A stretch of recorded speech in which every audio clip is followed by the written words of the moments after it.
100,000 dead, and they're saying nothing.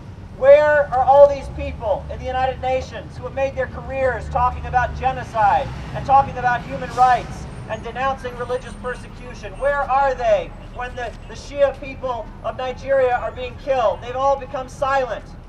They've all become silent. It's very, very frightening. You can see the hypocrisy. You know, every day on the news we hear about the horrors of ISIS, Daesh, whatever you want to call them. We hear about the crimes that they're committing. But yet one of the loudest voices, one of the strongest forces in Africa fighting against Daesh, fighting against Boko Haram, which calls itself the African wing of ISIS, one of the loudest voices against them has been taken away, and thousands of people have been killed, and the media is silent. Nigeria, if you turn on the television, the way they talk about Nigeria, they say it's a poor country. But Nigeria is actually a very wealthy country.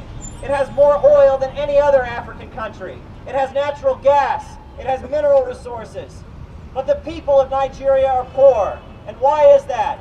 It's because control of that oil is in the hands of Shell. It's in the hands of Wall Street oil corporations.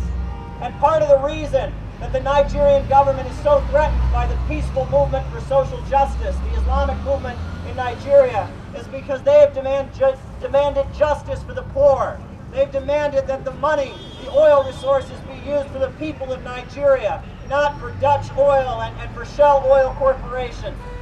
They've been demanding independence for the people of Nigeria. They've been demanding justice. You know, every time I travel to the Middle East, one phrase I always hear, people talk about standing with the oppressed.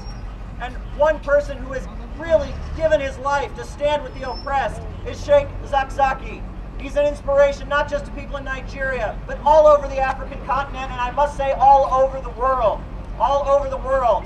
And now there's demonstrations happening not just here in New York, not just in Africa, but all across Europe they're having demonstrations. They're having demonstrations in Latin America. All over the world people are saying, "Free Zakzaky!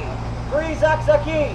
Free Zakzaky! Free Zakzaky! Free Zakzaky! Free Zakzaky!" We're not going to let the forces of wealth and power destroy and silence this voice for justice in Nigeria. We're going to stand and we're going to continue marching and demonstrating until they free this fighter for the oppressed. Thank you.